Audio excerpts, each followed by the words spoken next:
Hello! Je viens de tourner plus de 35 minutes de vidéo que je voulais vous monter dans la foulée. Tout ça pour me rendre compte que le micro avait décidé de me lâcher au bout de 10 minutes du tournage. Voilà. Donc on recommence, parce que j'ai pas de son sur les 2 tiers de la vidéo. On se retrouve aujourd'hui dans une nouvelle vidéo 3 en 1 où on va voir mon bilan lecture du mois de décembre, mon book haul du mois de décembre et ma pile à lire du mois de janvier. C'est parti! Du coup, ça, c'est ma pile pour mon bilan lecture du mois de décembre. J'ai lu 10 livres en tout. Il y en a certains que j'ai pas parce que c'était des audios. Donc pour commencer le mois, j'ai lu Raison et Sentiment de Jane Austen. C'était mon premier Jane Austen. Et franchement, c'était plutôt sympa. C'était un 3 sur 5. J'avais bien aimé. En fait, ça se passe plutôt au, je crois, 18e siècle ou 19e, quelque chose comme ça. Et on va suivre en fait 2 sœurs qui vont avoir chacune des relations qui ne vont pas forcément bien tourner pour l'une comme pour l'autre, sauf qu'il y en a une qui est beaucoup plus axée sur sa raison, dans le sens où elle ne peut pas être avec cette personne-là, etc. C'est raisonné tout ça, et l'autre qui va vraiment plutôt tout prendre à cœur, qui va être plus axée sur ses sentiments. Et j'avoue que c'était plutôt sympa comme lecture. J'ai eu un petit peu de mal à me plonger dedans parce qu'on vous parle de beaucoup de personnages dans ce livre-là. Vraiment, on mentionne voilà, les 2 sœurs, leur mère, l'homme chez qui elles vivaient, etc. Après, elles partent dans une autre ville, elles achètent une maison à la campagne, on rencontre d'autres personnages, tout ça, tout ça. Vraiment, il y a beaucoup de personnages qui étaient mentionnés, donc j'ai eu un petit peu de mal à suivre par moment. Je pense que c'est pour ça aussi que j'ai pas réussi à me plonger aussi bien dans l'histoire que ce que j'aurais voulu. Et c'est pour ça que j'ai mis 3 sur 5 tout simplement parce que voilà, j'ai bien aimé l'histoire mais c'était assez compliqué à suivre, assez compliqué de me plonger là-dedans. Et j'avoue que la sœur qui faisait par rapport à ses sentiments là, elle m'a un petit peu saoulée parce que elle voyait pas ce que sa sœur vivait et que c'était pas forcément du positif pour elle. Elle pensait que à son malheur à elle, etc. Et elle pensait pas au malheur de sa sœur juste parce que ça prenait pas la même forme et que sa sœur ne faisait pas autant dans les sentiments qu'elle.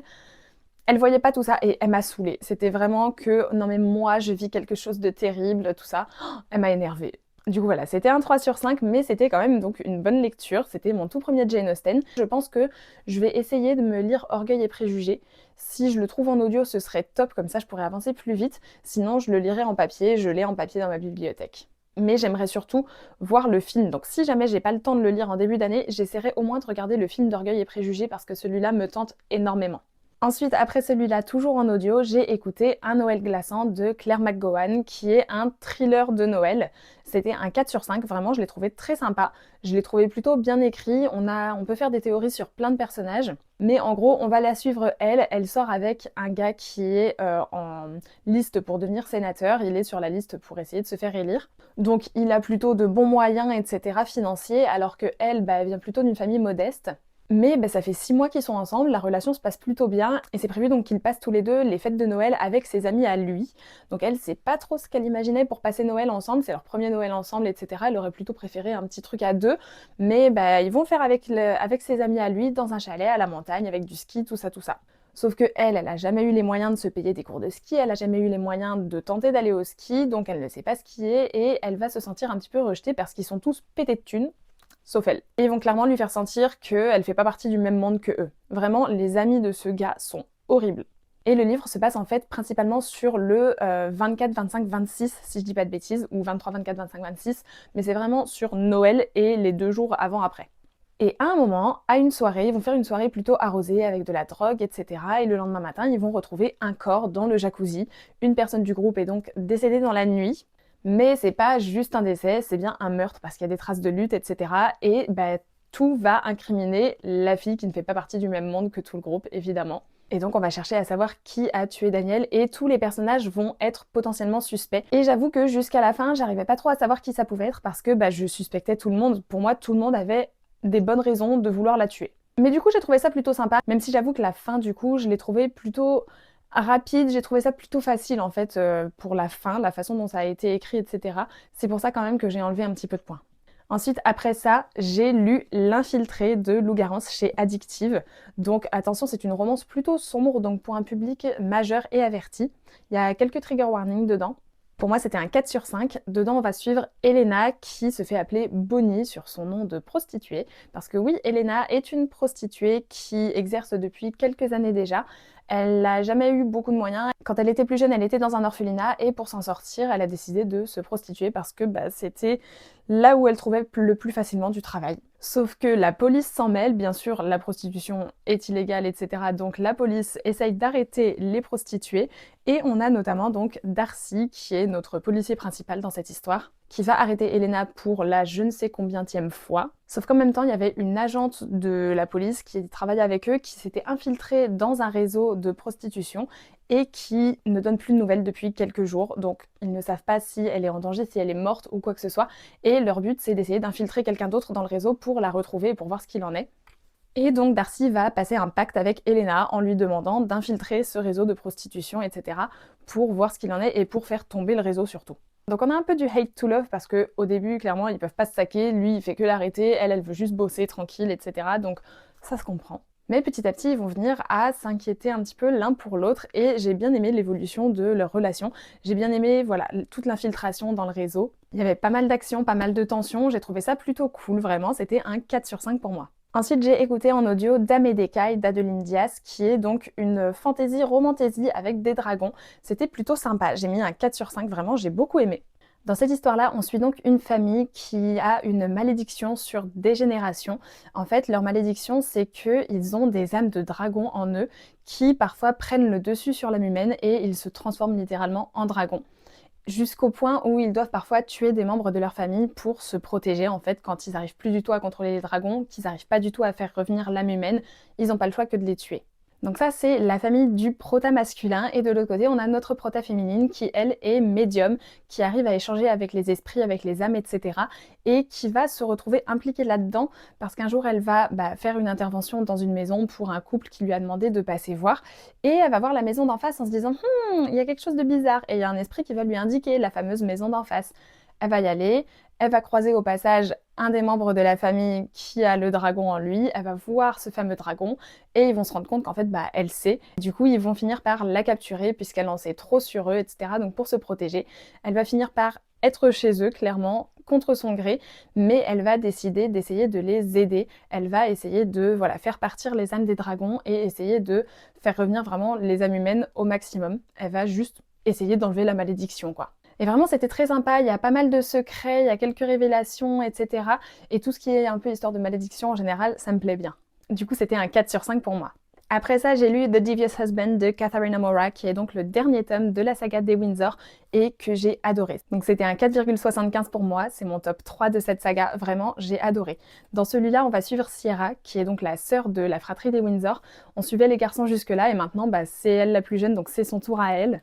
On va la suivre dans son mariage avec Xavier, qui est son plus gros concurrent dans le travail. Ils sont un peu vraiment comme chien et chat. Ils n'arrêtent pas de s'envoyer des pics, de se piquer des projets l'un l'autre, surtout Xavier. Mais en même temps, ils ont quelque chose l'un pour l'autre. Ils sont vraiment jaloux dès que, par exemple, Xavier arrive à une soirée avec une femme à son bras. Sierra, elle est jalouse. Dès que Sierra s'approche un peu trop d'un homme, Xavier est jaloux, etc.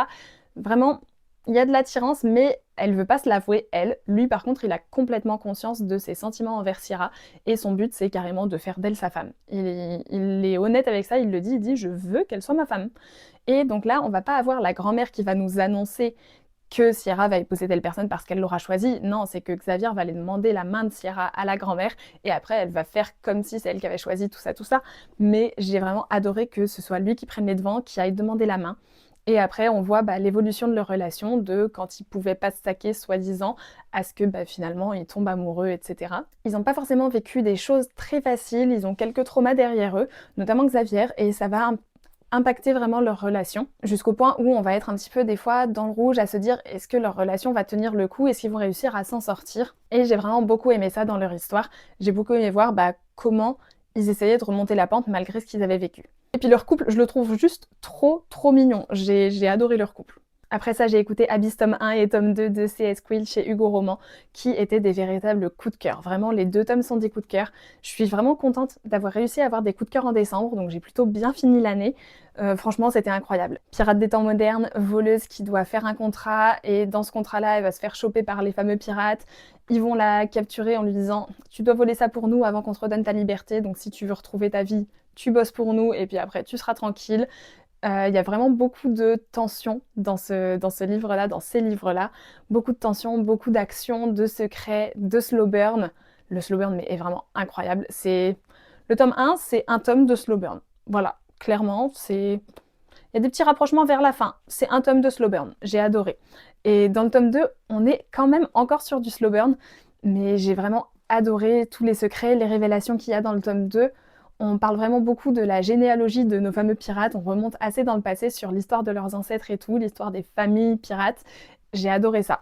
Et on a des personnages qui s'aiment. Bon, au début, ils peuvent pas se saquer, logique, parce que ils l'ont enlevé contre son gré, tout ça. Ils lui demandent de bosser pour qu'elle pour qu'elle retrouve sa liberté, donc logique qu'elle puisse pas le saquer.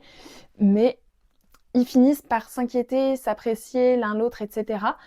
Et j'ai adoré vraiment la façon dont ils s'aiment, avec un grand A. Ils sont amoureux, vraiment, c'est ouf, c'est trop beau. Vance, il aime Joséphine, mais à un point... Oh, il ferait tout pour elle, en fait. Il ferait tout, quitte à la laisser partir du moment que ça peut la protéger. Et elle, elle veut tout faire pour lui en restant là. Enfin, c'est vraiment trop beau. Leur relation est très très belle. J'ai adoré. Je suis tombée amoureuse d'eux. Après ça, j'ai lu Comment survivre à Noël avec son ex de Ludo de Boer chez Hugo Roman. C'était une petite lecture plutôt sympa. C'était un 3 sur 5 pour moi. J'ai mis que 3, alors pour déjà une raison, c'est un trompeur.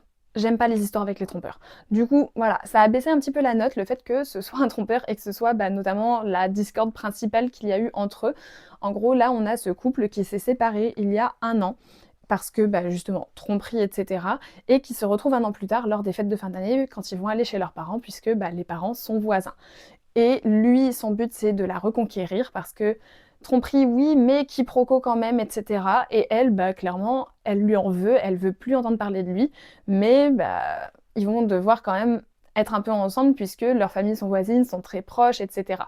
On part un petit peu sur une comédie romantique, donc plutôt sympa dans ce sens-là, mais voilà, j'ai trouvé que c'était un petit peu plat par moment. Les personnages m'ont un petit peu saoulée aussi, j'avoue, et voilà, tromperie, donc 3 sur 5. Ensuite, j'ai lu en e-book Rewind It Back de Lee Stamford, qui est donc le dernier tome de la saga des Windy City. C'était un 5 sur 5 pour moi. Vraiment, c'est mon top 3 de cette saga. Je dis top 3 parce qu'il y a 2 coups de cœur avant lui, mais vraiment 5 sur 5, donc incroyable note. J'ai adoré. Rio De Luca, incroyable personnage. Il est trop mignon. Il est adorable comme personnage. J'ai adoré. On a cette fois-ci une relation avec son amour d'enfance, qu'il a rencontré quand il avait 12 ans, parce que ses parents à elle sont venus habiter dans la maison juste à côté de la sienne. Donc elle, c'est Ali, une petite fille vraiment trop mignonne.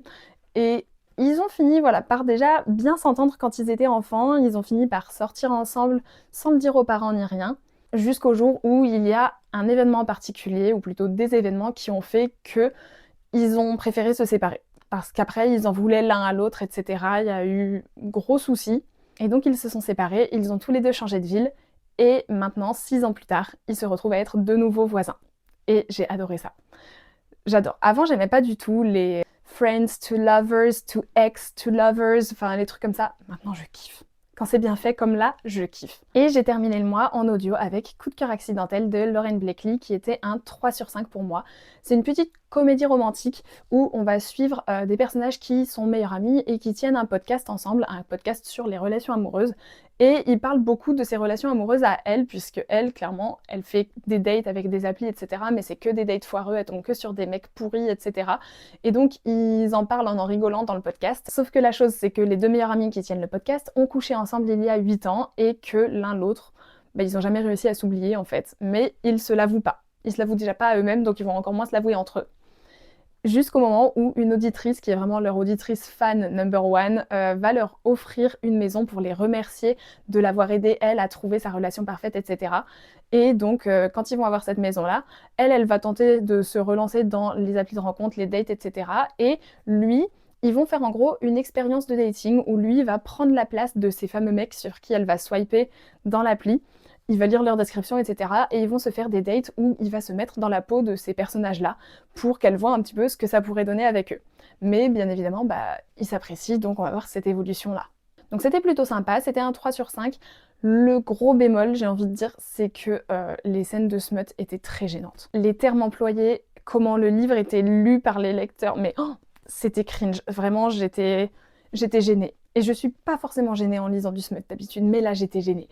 C'était très bizarre. Pareil, il n'y a pas de smut pendant 50% du bouquin, et là d'un coup il y a 4 scènes à suivre. J'étais là, wow, beaucoup trop de smut d'un coup les gars, pourquoi vous en avez mis autant? là comme ça, en je sais pas combien de pages ça fait, mais le livre est pas grand, hein. Le livre est tout petit, en audio il dure 5 heures, moi qui l'écoute en x2, c'était très rapide, vraiment beaucoup de smut d'un coup. Du coup, voilà, très cringe, ça m'a fait un petit peu baisser ma note. Voilà donc pour le bilan lecture du mois de décembre. On passe maintenant au book haul du mois de décembre. J'ai eu 7 livres. Il y en a 3 qui sont des livres qu'on m'a offerts à Noël et les 4 autres, je me les suis offerts moi-même à Noël avec les pourboires du travail. Merci. Donc tout d'abord, on m'a offert Dark Majesty de Delinda Dane chez Hugo Roman, qui est donc le dernier tome de la trilogie des Majesty que j'ai très hâte de lire. Je pensais depuis le début que ce serait mon tome préféré de la trilogie, mais en fait j'ai adoré le tome 2, Fallen Majesty. C'était un 4,5 sur 5 pour moi, donc je sais pas s'il va le dépasser au final, parce que le tome 2 c'était quelque chose quand même, mais j'ai extrêmement hâte de le découvrir avec un prince arabe, etc. Je sens que je vais kiffer. On m'a aussi offert Campus Agency, le tome 2, donc Out of My Mind, de Lily Bay chez Hugo Roman, qui a l'air trop bien. Il m'attire trop. J'avais adoré le tome 1, c'était un 4,25 sur 5 pour moi. Et là, vraiment, Alba et Nate, je les ship beaucoup trop. On sait très bien qu'ils vont pas rester best friends longtemps, hein, que le best friends va vite évoluer. Mais j'ai trop hâte de voir comment ça va évoluer avec toute cette histoire de lettres anonymes, de menaces, tout ça, tout ça. Nate qui a besoin du coup de sa meilleure amie pour l'aider à trouver qui est derrière tout ça. J'ai trop hâte de le découvrir, de me replonger dans une petite romance universitaire avec de l'enquête, tout ça, je sens qu'il va être trop bien. Comme je vous l'ai déjà dit plusieurs fois, en 2026, j'ai extrêmement envie de lire de la fantasy et de la romantasy, du coup j'avais demandé Quicksilver de Callie Hart chez Nox, et j'ai trop hâte de le lire. Je sens que je vais adorer, je vois beaucoup d'avis positifs, il risque de partir dans ma pile à lire du mois de février. Toujours dans la fantasy, mais cette fois-ci dark fantasy, je me suis pris L'Empire des monstres, tome 1, donc l'arène, et tome 2, Le trône, d'Orlan Grey chez Addictesy, qui a l'air juste incroyable. Vraiment, de base, ça me tentait pas forcément, enfin en voyant les couvertures, je me suis dit ouais, bof, mais en fait, elles sont très stylées les couvertures, et après avoir lu les résumés, le résumé m'a vraiment trop donné envie de lire cette duologie, donc j'ai craqué. J'ai trop hâte de la lire. En plus, les jaspages sont trop jolis, ça va ensemble, ça fait un cœur, etc. J'adore, les livres sont trop beaux. L'histoire a l'air trop bien, j'ai hâte. Je me suis aussi pris Tempted d'Ariel Hera chez Addictive. Là, franchement, pareil, j'ai très hâte. Je sens qu'il y a moyen que je le kiffe pas mal parce qu'on est sur du poker, du mariage arrangé, du bodyguard, etc. Je pense que je vais kiffer. Et pour finir, le dernier livre, c'est Beyond Speed de Romy Lacombe chez Nisha, qui me tente vraiment beaucoup. J'ai appris à aimer les romances dans le milieu de la Formule 1 en 2025 et également 2024, puisque j'avais découvert du coup la trilogie des frères Reynolds, des Aimé Lou, donc avec Pole Position et Faux Départ notamment. Du coup, je me suis dit celui-là, vraiment le résumé me tentait trop, et puis romance Formule 1, vu que j'avais déjà aimé, il y a moyen que j'apprécie encore. Mais j'avoue qu'il a l'air très sympa, j'en vois que des bons avis, donc franchement, trop hâte de le découvrir. Voilà donc pour le book haul du mois de décembre. Et on passe maintenant à ma pile à lire du mois de janvier. Ça spoil le jaspage. Alors pour commencer, je vous l'ai présenté juste avant, je vais démarrer le mois de janvier avec Dark Majesty de Delinda Dane chez Hugo Roman. Voilà, comme je vous l'ai dit, il a l'air incroyable. Je sais pas s'il va dépasser le tome 2 ou pas, mais je sens que je vais adorer. J'ai trop hâte de découvrir cette histoire avec, voilà, un prince arabe, la princesse d'Angleterre, toute une histoire avec des traditions, etc. Avec leur attirance qu'on voit déjà dans les tomes précédents. J'ai hâte. Ensuite, puisque j'ai envie de me relancer dans la fantasy romantasy, je vais démarrer cette année avec La Tour des Immortels d'Orlan Grey chez Corrigan, qui est juste déjà magnifique. Vraiment, ce livre est trop beau. On va faire un petit tour couverture vite fait, mais incroyable. Ici, on a la couverture du brochet que de base, je trouvais pas ouf, mais en fait, de la voir comme ça, je la trouve trop belle. Donc vraiment contente de la voir. Maintenant, j'ai les deux couvertures. Le livre est magnifique, l'histoire a l'air trop bien. Je crois que ça se passe en Égypte, ou en tout cas, c'est inspiré de l'Égypte. Franchement, j'ai trop hâte de le découvrir. J'aimerais également beaucoup lire Tempted d'Ariel Hera chez Addictive, donc ça, je vous l'ai déjà dit. Je pense qu'il peut beaucoup me plaire. Poker, alors poker c'est pas forcément quelque chose que j'apprécie beaucoup, j'avais été un petit peu déçue de l'As de cœur, mais niveau mariage arrangé, bodyguard, etc., je pense qu'il peut beaucoup me plaire. Ensuite celui-là c'est un petit peu un bonus parce que je sais pas honnêtement si j'aurai le temps de lire 4 livres papier dans le mois, mais si j'ai le temps j'aimerais beaucoup lire L'Aube écarlate tome 2 de Jane Guerrieri chez EH, parce que voilà, ça fait plus d'1 an que j'ai pas pris le temps de le lire, je sais pas pourquoi, parce que j'avais adoré le tome 1, vraiment tout ça, la vibe Peaky Blinders et tout, j'avais trop aimé, j'ai trop hâte de me replonger dedans. Et puis à la fin du tome 1 surtout, j'étais là, quoi? Mais qu'est-ce qui se passe? Mais j'ai trop hâte de lire le tome 2, de voir comment ça va se passer, tout ça. Donc franchement, j'aimerais beaucoup le sortir au mois de janvier. Si jamais j'ai pas le temps, ce sera au début février, c'est sûr, il va passer en priorité. Mais trop hâte. Comme je vous l'ai déjà dit, j'écoute beaucoup de livres audio, mais là du coup, j'ai pas fait de pile à lire pour les livres audio. Par contre, pour l'e-book, je vais essayer de lire La Psy de Freida McFadden. Donc je garantis pas que je vais le lire en entier puisque je lis que pendant la pause au travail. Et donc du coup, je lis pas à toutes les pauses puisqu'il y a certaines pauses où on discute avec les collègues, etc. Et puis de toute façon, pendant les pauses, je peux pas beaucoup avancer. J'avance au max de 2-3% du livre à chaque fois. Donc ça prend un petit peu de temps à lire, mais je l'ai démarré du coup là, tout début janvier.